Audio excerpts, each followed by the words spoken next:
Olá, eu sou o Jeremias Gomes, você está no Alesp Cidadania. A gente vai falar sobre um tema que é crucial para o público infantil, o atraso no neurodesenvolvimento. Segundo a OMS, a Organização Mundial de Saúde, cerca de uma em cada 160 crianças no mundo apresenta algum transtorno do espectro autista. E a intervenção precoce, a gente sabe que é essencial para melhorar a qualidade de vida dessas crianças e das suas famílias. Olha, no Brasil, o Instituto Sofia Vercelli, que fica em Osasco, São Paulo, é um exemplo de dedicação e também de excelência neste campo. Eles oferecem um conjunto multidisciplinar de intervenções para promover o desenvolvimento humano e também a inclusão social das crianças. Para falar sobre a história, os projetos e as ações dessa instituição que faz a diferença na vida de tantas famílias, a gente recebe aqui Moisés Camilo de Lima. Ele é o coordenador administrativo. Seja bem-vindo, Moisés. Muito obrigado, é uma satisfação poder estar aqui e agradecemos a oportunidade. A gente que agradece muito a sua vinda e também a Fernanda Cruz Vieira Ferreira. A Fernanda é coordenadora de planejamento do projeto Diálogos Criativos em Práticas de Autocuidado. A gente já vai saber já. Seja muito bem-vinda. Obrigada, eu agradeço por estar aqui e poder falar um pouquinho desse projeto que tem ajudado tantas famílias. Gratidão. Que legal. Bom, deixa eu começar aqui com o Moisés. Ô Moisés, conta um pouco da gênese, do início, né? Já tem mais de uma década essa instituição, você está lá desde o começo, tem o nome da Sofia, eu queria saber a relação, o que deu nome a essa entidade, por favor. Muito bem. Bom, em primeira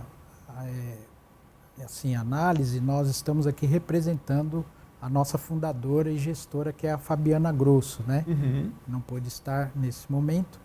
Mas o Instituto nasceu de uma iniciativa dela, Fabiana Grosso, que é uma mãe atípica. Ela tem uma menina que leva o nome, o Instituto leva o nome dessa filha da Fabiana, né, a Sofia. A menina tem paralisia cerebral de nível 3.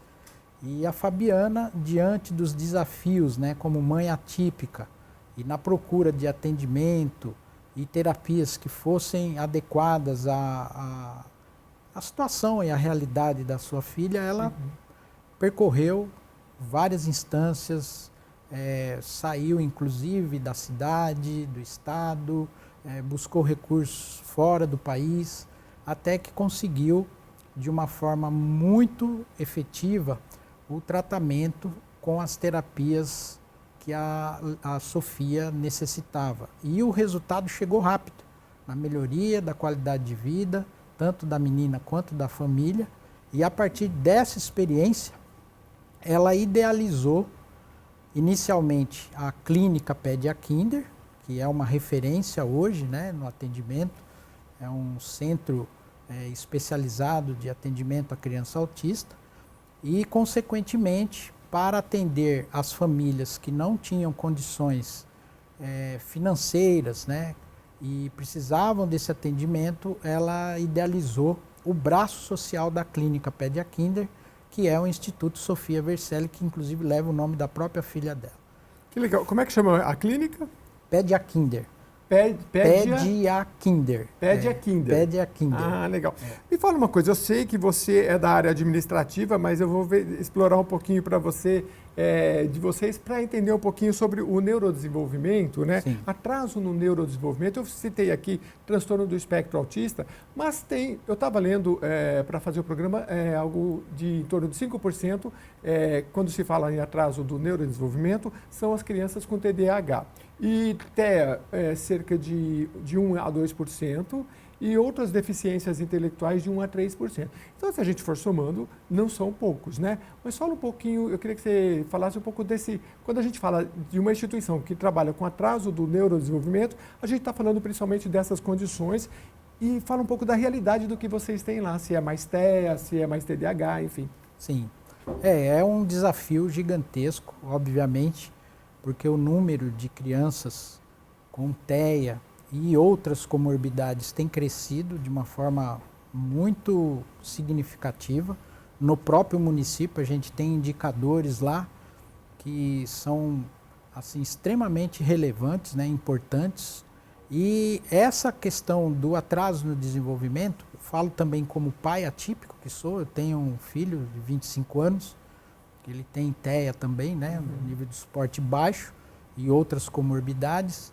E quando a gente fala disso, a gente fala justamente desse espectro amplo, né? Que o TEA ele nunca vem sozinho. Então o TDAH e outras deficiências podem acompanhar, o que leva a uma realidade onde a equipe multidisciplinar e o modelo de atendimento ele tem que ser muito específico. O projeto terapêutico, né, dessas crianças, que deve ser pensado de forma individual, o cuidado com a família, os cuidadores, que a própria Fernanda vai falar um pouco a respeito disso, mas é um desafio gigantesco. Sim, e o Instituto Sofia tem sido uma referência, juntamente com a Pédia Kinder, né? A Pédia Kinder é a mantenedora do Instituto Sofia, embora a gente tenha também recursos públicos lá.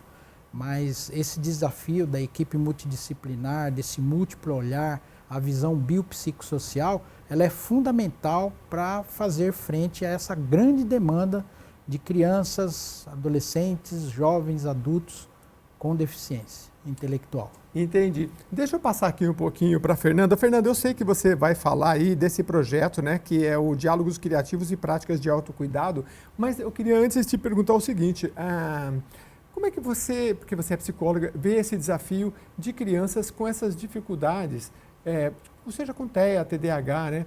Em geral, na sala de aula, numa sala de aula de ensino normal, elas precisam tem esse desafio de estudar com crianças que não têm TEA ou não têm TDAH, o professor fica um pouco perdido, assim, é difícil, né, dar atenção individual. E aí uma instituição como vocês consegue fazer um olhar específico, um tratamento específico, é mais ou menos isso? Isso. O Moisés vai falar dos outros projetos, né? Nós temos o Promea, que trabalha junto com Diálogos Criativos, e ele vai trabalhar nesse desenvolvimento da criança na alfabetização. Eu trabalho com os cuidadores e a grande dificuldade é esse misto de crianças, né? Que é importante que essas crianças com TEA tenham um acompanhante dentro da sala de aula. Entendi, porque daí você tem essa atenção. Você é coordenadora de planejamento do projeto Diálogos Criativos, né? Isso. Como é que funciona isso? Então, o Diálogos Criativos, ele nasceu da dor da Fabiana Grosso e da Maíra Jacchieri. Explica quem são elas. A Fabiana a gente sabe que é a fundadora. Isso, a Fabiana é a fundadora e a Maíra quem escreveu os projetos, e dessa dor que elas tiveram nasceu esse projeto. Esse projeto é para cuidar de quem cuida, porque o que acontece? Muitas vezes a criança tem um tratamento igual lá, mas nunca ninguém pensou em cuidar desses cuidadores.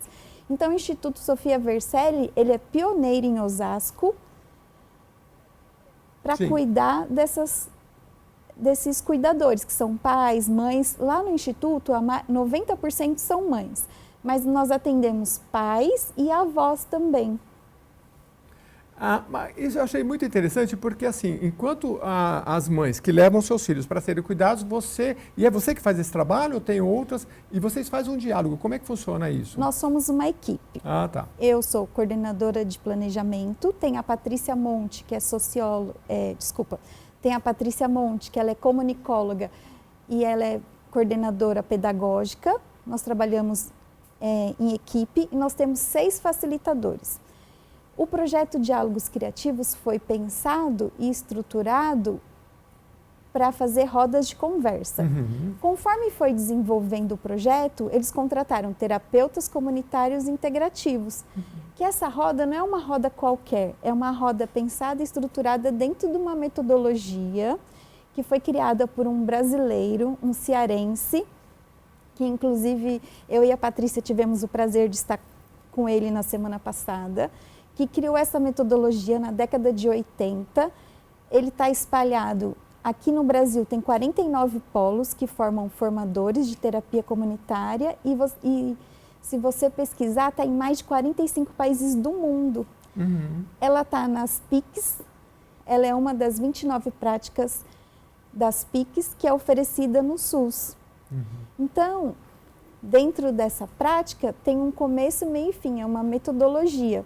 ela é pautada cientificamente.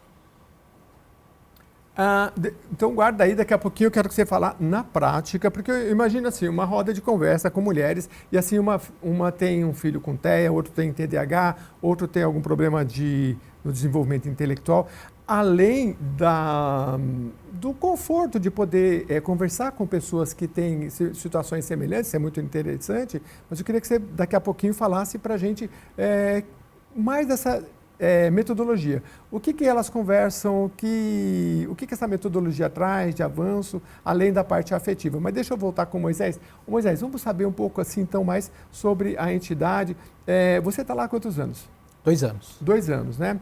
Então, assim, provavelmente começou com os projetos mais básicos e tal, e depois foi avançando. Hoje vocês são uma referência, enfim, né? Mas fala dos desafios, porque ter uma equipe multidisciplinar, porque eu acho que você é o homem que cuida da administração, acho que cuida dos recursos também, para deixar a turma à vontade para a parte psicopedagógica e tudo mais. É mais ou menos assim que funciona? Mais ou menos isso. Né?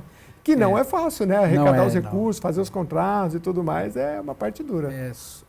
O Instituto Sofia, ele tem se estruturado e se constituído, de fato, em uma referência a nível nacional e acredito que até mundialmente. Porque o modelo de atendimento que foi idealizado pela Fabiana, nessa visão biopsicossocial, ele depende, né? Ele exige a equipe multidisciplinar.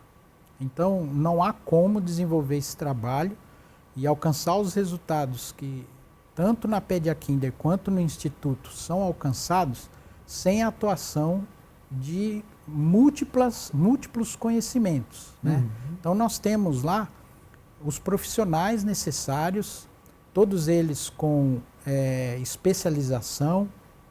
Temos coordenadores lá que são professores doutores com publicação científica. Foram desenvolvidos 28 protocolos com base em ciência e os resultados são muito efetivos. Né? Então, coordenar administrativamente todo esse pessoal que trabalha, como você bem disse, né, os contratos, distratos, porque há um dinamismo muito grande, né, nessa questão dos profissionais, e é importante ressaltar a grande dificuldade que a gente tem de encontrar profissionais habilitados. Não basta ter só a formação, a especialização. Tem que ter o perfil adequado, né? Porque o TEA, que é preponderante nos atendimentos, existem outras comorbidades lá também, deficiências, mas o que predomina é o TEA, pelo fato de ter um amplo espectro, né? Situações das mais diversas, exige do profissional uma ampla gama de conhecimento e o mais importante, né? O perfil, a visão adequada para poder desenvolver esse projeto terapêutico, né? Você disse no começo que seu filho tem TEA, tem né? TEA, hoje ele está com mais de 20 anos. 25 anos. 25 anos. E você disse que é porque o TEA hoje é por grau de... nível de suporte. Nível de suporte, né? Que se fala. O nível de suporte do seu filho é baixo, né? Mas mesmo assim, conta um pouco da sua história. Para educar seu filho, como é que foi os desafios? Se tivesse uma ONG como a Sofia, hoje seria diferente? Muito diferente, né? Muito diferente, porque a falta, eu diria para você que uma das principais dificuldades que a família atípica enfrenta é a falta de informação. Então, não saber, de fato, o que está acontecendo ou qual é o tipo de deficiência da criança, isso é um fator muito complicador, porque já está provado cientificamente que há uma janela de oportunidades que vai de 0 a 6 anos de idade, onde as terapias e o atendimento adequado faz toda a diferença para essa criança e ela vai conseguir, né, uma estrutura cerebral, motora, enfim, em todos os aspectos que vai facilitar e impedir que ela se torne uma pessoa totalmente dependente, né, nos casos onde esse tratamento e essas terapias não são aplicadas. Então, no caso do meu filho específico, nós fomos identificar essa situação, ele tinha 14 para 15 anos. Ele teve uma crise e foi um desespero na família, minha esposa principalmente sofreu demais com isso. E até que encontrássemos um atendimento adequado, o diagnóstico adequado e o tipo de terapia necessária e adequada para o desenvolvimento dele, nós perdemos a janela de oportunidade. Então, com todas as dificuldades, com todos os desafios possíveis, ainda conseguimos, né, que ele se formasse, ele tem uma formação, ele tem um nível de inteligência muito elevado, o QI dele é 128, né? Mas ele não consegue estar num ambiente com barulho, luz muito forte, pessoas, ele não consegue. Mas se você der um idioma para ele aprender, ele aprende numa semana. Que incrível, né? Fala e escreve 4 idiomas e agora está aprendendo mandarim. Isso é o mais fantástico, porque assim, são pessoas que têm um talento muito específico, muitas vezes numa área muito específica. Se pegar um paralelo aí com crianças, hoje se fala, antigamente era superdotadas, né? Hoje tem uma outra terminologia, vou lembrar. E às vezes numa área muito específica, mas às vezes o professor e às vezes até o pai não sabe reconhecer e não aproveita aquele talento, porque vai na dificuldade, às vezes, social. Seu filho tinha alguma dificuldade na sociabilidade, que muitas crianças com TEA têm, né? Na infância ele não apresentou essa dificuldade, né? Comportamento repetitivo também não? Alguns comportamentos repetitivos. Mas você não desconfiava? Mas a gente... o pai e a mãe normalmente não querem enxergar, né? Não querem ver que o filho tem uma deficiência. Importante então, você falar isso, porque para muitos pais que estão acompanhando, né? Porque ficar atento, né? Porque, e olhar o talento, porque às vezes seu filho tem um talento fantástico, mas aí você fala, poxa, você olha, e o próprio professor também olha naquilo que não é o talento dele, né? Aí quando veio o diagnóstico, para você foi ótimo, né? Porque pelo menos foi às vezes no começo não quer aceitar, mas dali para frente sabe como agir, né? Como agir, e isso faz toda a diferença, né? Porque os pais e a família, eles exercem um papel extremamente importante no processo terapêutico, né? Então a gente se adequa à necessidade da criança, do jovem, para poder oferecer a ele as melhores condições possíveis para o desenvolvimento, né? E essa realidade é uma prática no Instituto Sophia. Certo. Né? O modelo de atendimento visa justamente isso, não enxergar a criança como um diagnóstico apenas, mas como um ser humano que tem capacidades, competências, habilidades que podem ser desenvolvidas, não é? Apesar das limitações, obviamente, cada caso é um caso, mas com certeza existem muitas possibilidades e a gente luta lá para poder enfatizar e evidenciar isso. O potencial que essas crianças têm e o quanto elas poderão ser ativas na sociedade e contribuir com o desenvolvimento. Muito legal. Olha, se você tem curiosidade, é só você coloca no Google Instituto Sophia Vercelli, Sophia com PH, Vercelli 2 L's, sophiavercelli.org.br, mas você coloca no Google, você já vai lá para o site. É muito legal, tem aqui os desafios, né? Minhas palavras favoritas, F-words, não sei o que é isso, depois vamos ver se o pessoal explica aqui para gente. E fala sobre a missão e tem tudo mais, as redes sociais que você pode acompanhar. Acompanhe porque é bem legal. Sabe o endereço? Mas o bom é ligar antes para se quiser fazer uma visita, né, Moisés? Sim, mas eu posso passar o endereço. Qual que é o endereço? Rua Euclides da Cunha, número 342, fica no centro de Osasco. Então, no centro de Osasco, aqui pertinho da capital paulista, você pode ir lá visitar, mas você pode também entrar em contato por meio do site e ajudar também. No segundo bloco eu vou falar um pouquinho de como é que eles funcionam, como é que eles se mantêm, e a Fernanda também vai trazer para a gente aqui um pouquinho mais do projeto que ela coordena, que é bem interessante. Eu volto já já.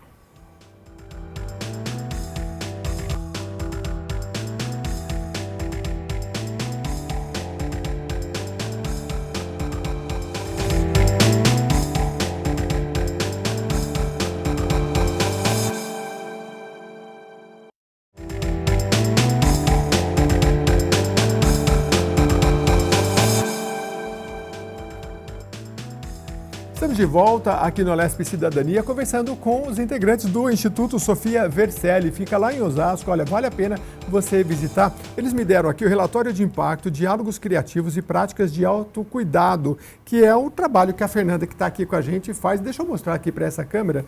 Olha, você, pelo cuidado da publicação e a beleza que é, olha, o site deles é muito bonito também. Você vê que eu não conheço lá a instituição, mas com certeza é muito bem cuidado, porque é tudo muito bem feito, tudo muito bem escrito, muito esclarecedor.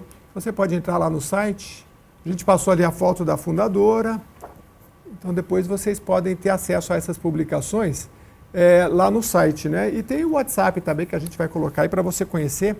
Tem aqui não é uma cartilha, né, mas é uma explicação da paralisia cerebral, muito interessante, é muito bem feito também, explicando as minhas palavras favoritas, né? Então, falando que as crianças, da necessidade delas ter amigo, como é que se trata da questão da saúde, é muito material, muito criativo e muito importante para você ter lá no Instituto Sofia Vercelli. E eu vou voltar aqui deixa eu voltar com a Fernanda. Este relatório de impacto, você participou? Como é que funciona? Isso. Ele foi pensado e criado pela nossa coordenadora Patrícia Monte, do serviço que nós desenvolvemos. O Instituto Sofia Vercelli, ele é pioneiro em Osasco com esse trabalho de cuidar de quem cuida.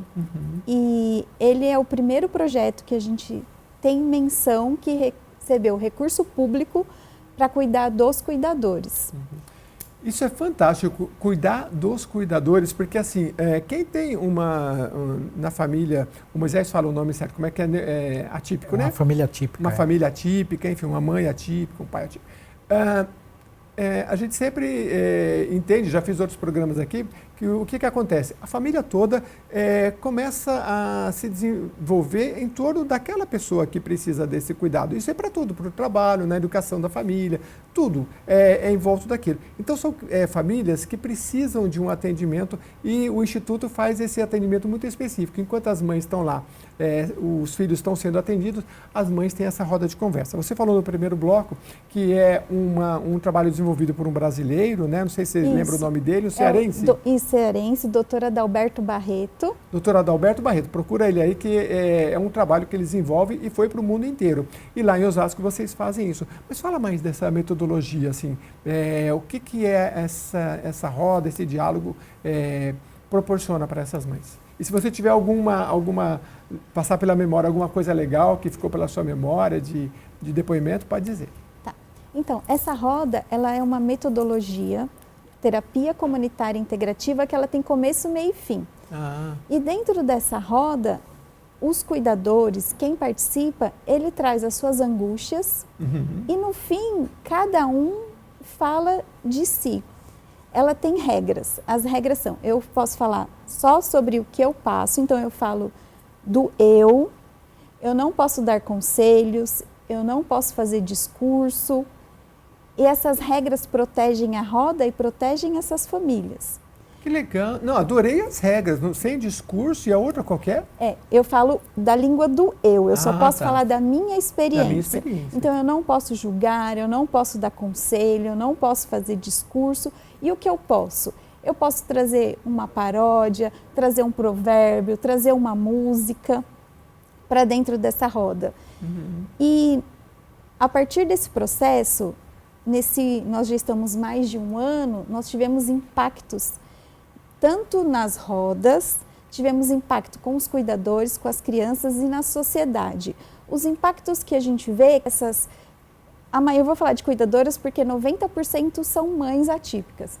Elas tiveram um desenvolvimento na sua comunicação fantástico. Quando existe uma família atípica, existe uma simbiose entre a mãe e a criança. Elas não conseguem distinguir o eu do outro. E a roda traz esse pertencimento para essas mães. Hoje elas falam dela. Quando elas chegaram na roda, elas só falavam das crianças. Hoje elas conseguem falar delas. Em pouco tempo de roda, você vê que as mães, hoje elas se cuidam mais.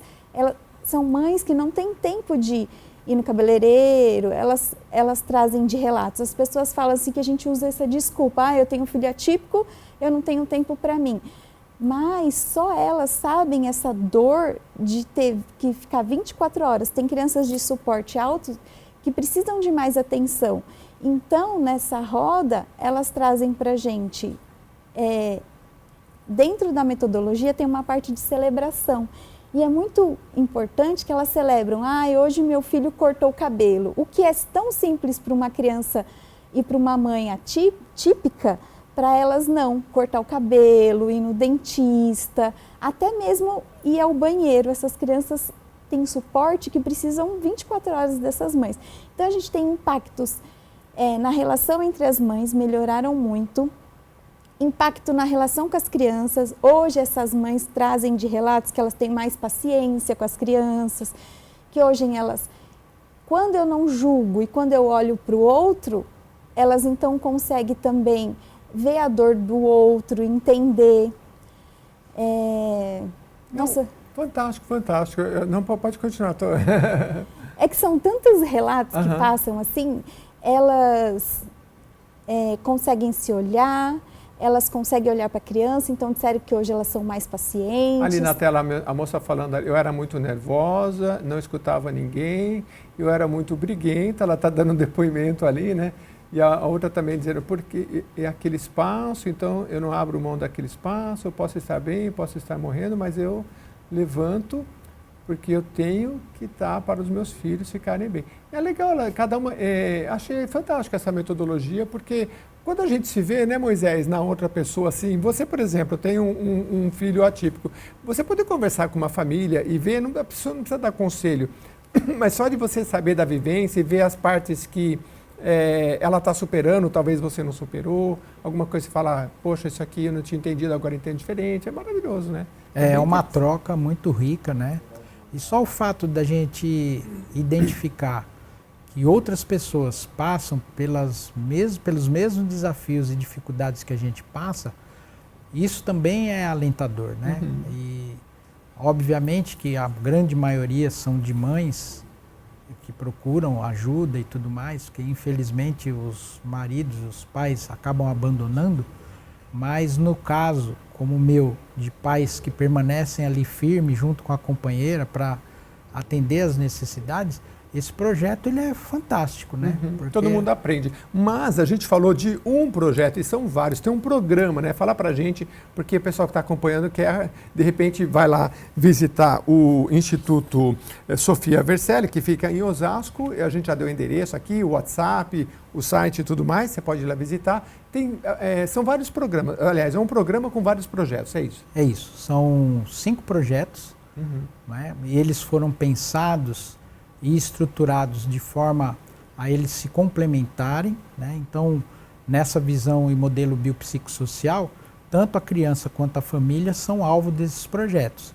Então, nós temos o TEA, que é voltado para práticas esportivas, com o atendimento dessas crianças, não é?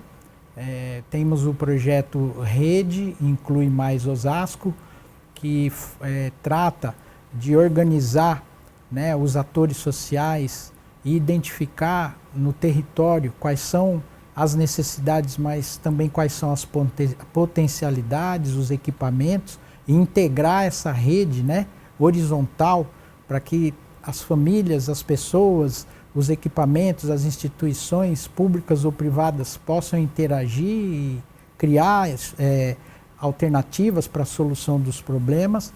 Temos o projeto do Núcleo de Justiça Restaurativa, que atende as famílias que estão em conflito, pais, mães, cuidadores, né, que acabam enfrentando desafios e conflitos nas mais diversas áreas. Então tem uma equipe de advogados especializados em justiça restaurativa e que fazem essa escuta qualificada, essa intermediação e os encaminhamentos. Temos também o projeto Promeia, que é o projeto destinado ao estímulo à alfabetização, crianças de 6 a 12 anos, aquelas crianças que têm dificuldade de ficar numa sala de aula, de pegar numa caneta, num lápis, enfim. E são trabalhados, são recebem o atendimento para que eles possam aprender, estar na sala de aula, aprender. E o principal, né? Essas crianças, elas recebem um relatório, os pais recebem um relatório do atendimento, que é encaminhado para a escola, para orientar os professores da forma como ele deve adaptar a sala de aula, o espaço de aprendizagem, para que aquela criança possa adquirir os conhecimentos e aprender da forma mais tranquila possível. Né? Então, vamos revisitar aí. Você sabe tudo de cor, né? Os 5. Vamos passar rapidinho, então, pelos 5 projetos. O da Fernanda, que ela está falando aqui, que é o Diálogos Criativos e Práticas de Autocuidado. Aí temos o TEA em movimento. Que é para transtorno do espectro autista. Em movimento. TEA em movimento, que é atividades esportivas, motoras, né? Para contribuir com esse biodesenvolvimento. Legal, né? Até para sociabilidade, que às vezes tem alguma dificuldade, quem tem TEA, né? Exatamente. Bem bacana. Aí tem um esporte, alguma coisa? Tem esporte. E lá vocês estão em quantos metros, assim, você sabe? Dá para dimensionar, assim? São... o Instituto está num único prédio. Tá. Porém, o grupo, né, composto pela Pédia Kinder e o Centro Especializado de Psicomotricidade e Reabilitação, está numa quadra, na mesma rua, está tudo na mesma rua. É uma quadra que foi adaptada. Que legal, então vale a pena visitar tudo lá. Sim. Então são espaços assim extremamente adequados, né? Foi pensado no que há de melhor em termos de tecnologia, equipamentos e modelo de atendimento para atender essas crianças. Então esse é o TEA. Certo. Aí nós temos a rede, o projeto da Rede Inclui Mais Osasco, que faz esse trabalho de diagnosticar os potenciais e as dificuldades do território, do município, e juntar essas pessoas, esses atores, na busca de soluções, né, para esses problemas. Temos também o Núcleo de Justiça Restaurativa, que é destinado às famílias que estão em situação de conflito. Tem os advogados lá, garantia e defesa de direitos. Temos também o projeto Diálogos, Rede, TEA, o PROMEA, que eu acabei de falar, da criança, né, do atendimento à alfabetização. E faltou maravilhoso, maravilhoso. E o de alfabetização, a memória dele está bem boa, né? São todos projetos fantásticos e eu acho que vale a pena ir lá conhecer e ver de perto o trabalho de pessoas que é a Fabiana Vercelino Grosso, que é a fundadora e gestora da ONG Sofia Vercelli, e conhecer de perto esse trabalho. Infelizmente, ela não pôde estar, se não me engano, está com dengue, né?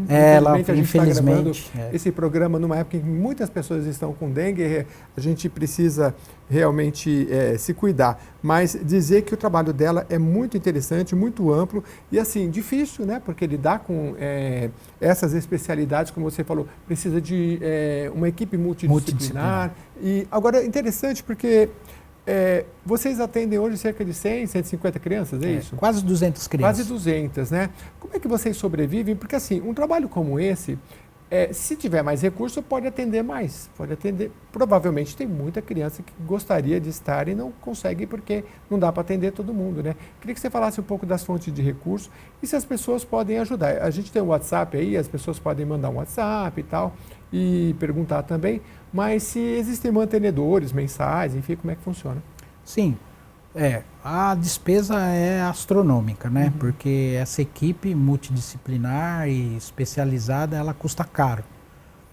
E os recursos do Instituto vêm da mantenedora, da própria mantenedora, que é a Pédia Kinder, a clínica, que se tornou também uma referência, né? E os recursos públicos, né? Hoje nós temos 4 termos de fomento com a Secretaria Executiva da Pessoa com Deficiência em Osasco e além disso a gente tem a campanha de nota fiscal, né? Então os doadores de nota fiscal, a nota fiscal paulista. Como é que a pessoa faz? Ela dá pode o CPF? Entrar lá no site, as informações estão todas lá. Lá no site de vocês? No site. E aí solicita, né, as orientações para que possa fazer a doação, cadastrar o CPF, e são os doadores voluntários, né?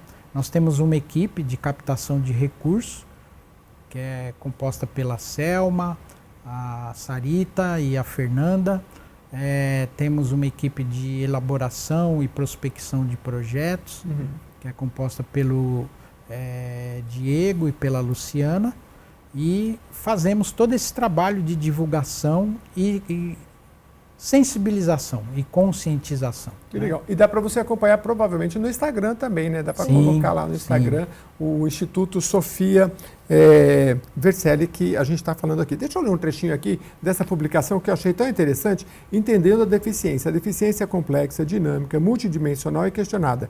Nas últimas décadas, o movimento das pessoas com deficiência, juntamente com inúmeros pesquisadores, tem identificado o papel das barreiras físicas e sociais para a deficiência. A transição de uma perspectiva individual e médica para uma perspectiva estrutural e social foi descrita como a mudança de um modelo médico para um modelo social. Explica um pouquinho, porque essa questão de ver a deficiência, né, Fernanda, menos como uma questão só de problema médico, mas uma questão social. É um pouco do trabalho que você faz, né? Sociabilizar, conversar com as pessoas, ter um outro olhar, né? Não o olhar só do médico, a questão do capacitismo também que vocês combatem. Queria que você falasse um pouco disso. É importante olhar essa criança, como você disse, né? Não nas suas deficiências, mas no seu potencial. Que são, assim, gigantescos. Eu tenho 2 depoimentos, um sobre a estrutura. Tem uma mãe que chegou para a gente e falou assim, eu só tinha visto esses equipamentos na televisão. Quando eu cheguei, eu me arrepio de falar.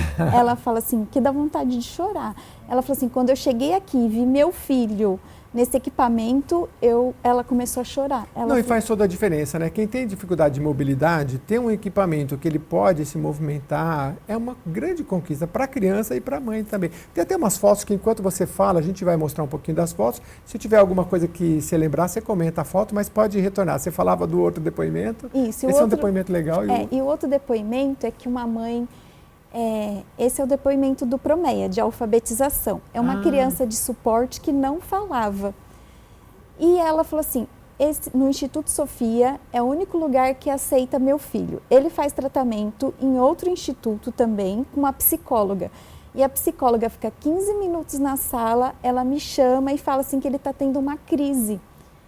Ela falou assim, mas eu conheço meu filho não está tendo uma crise, que ele é hiperativo, e a psicóloga não dá conta. Então ela falou isso chorando, ela deu esse depoimento. O Instituto é o único lugar que acolhe meu filho e aceita ele e consegue tratar ele. Mas isso é legal, né, entender, porque assim, é a questão da especialização, né? Porque às vezes o pai não sabe lidar, às vezes o professor não sabe lidar, e como você está trazendo, às vezes nenhum profissional não tem todo um conhecimento aprofundado para lidar com a situação daquela criança, né? E tudo tem uma metodologia, tem um jeito de falar, né? Tem para cada, se é TEA, eu acho que é de um jeito, a gente não é profissional dessa área, mas provavelmente tem, né? Se é TDAH é outra questão, né? De você lidar. E se você tem o profissional certo, aí você consegue lidar. E essa questão da informação, vocês, Moisés, vocês acredito que são procurados também de outras instituições, porque vocês têm uma expertise, né? E às vezes outras ONGs também, vocês têm parcerias, como é que funciona? Sim, nós temos, e olhando as fotos, me lembrei de algo muito importante e relevante, se você me permite mencionar. Devido à grande dificuldade que a gente tem de encontrar os profissionais habilitados, capacitados, com perfil, especialização, nós criamos um programa de estágio. Então hoje nós temos 15 estagiários em parceria com as universidades lá da região. Nossa, 15 estagiários. E eles na área da pedagogia e na área da fisioterapia.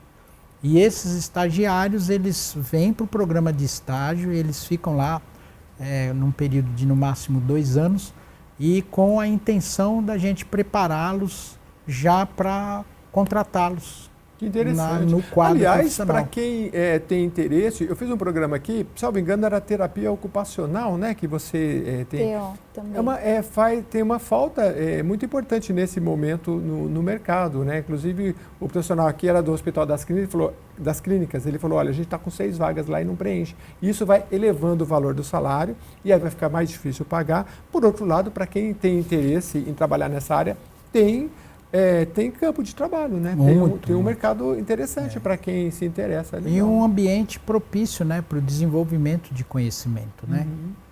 Nós não achamos nada lá, a gente atua estritamente baseado em ciência. Os protocolos que são comprovados cientificamente e que trazem resultados. Também, né? Né? Trabalha com pesquisa. Muito legal. Exatamente. Nós temos um programa de treinamento e capacitação continuado dos profissionais e nós servimos também de referência para o matriciamento dos profissionais da área da saúde lá. Nossa. Então, muita coisa do que a gente pratica e atua ali, da forma como atuamos, serve de referência também para os profissionais da rede municipal. Que legal. Bom, a gente chegou ao final, mas eu queria agradecer, Moisés, você tem mais 30 segundos aí, a Fernanda também para encerrar, agradecendo muito, mas esse foi só um início, vai lá no site do Instituto e pesquisa, eles têm muita publicação, tem tudo que você precisar, está lá no site do Instituto Sofia Vercelli. Muito bem feitas as publicações, o site muito bacana. A gente vê que é um trabalho com dedicação, com apreço e de gente que realmente é focado 100% nisso. Então, vocês estão de parabéns. E a gente espera que a Assembleia Legislativa de São Paulo seja um caminho para vocês. A gente tem aqui a Comissão de Saúde, a Comissão da Pessoa com Deficiência. Então, espero, assim, que a fundadora também puder vir aqui conversar com a gente, participar, gravar outro programa, que vai ser um prazer, porque é um trabalho muito bem feito.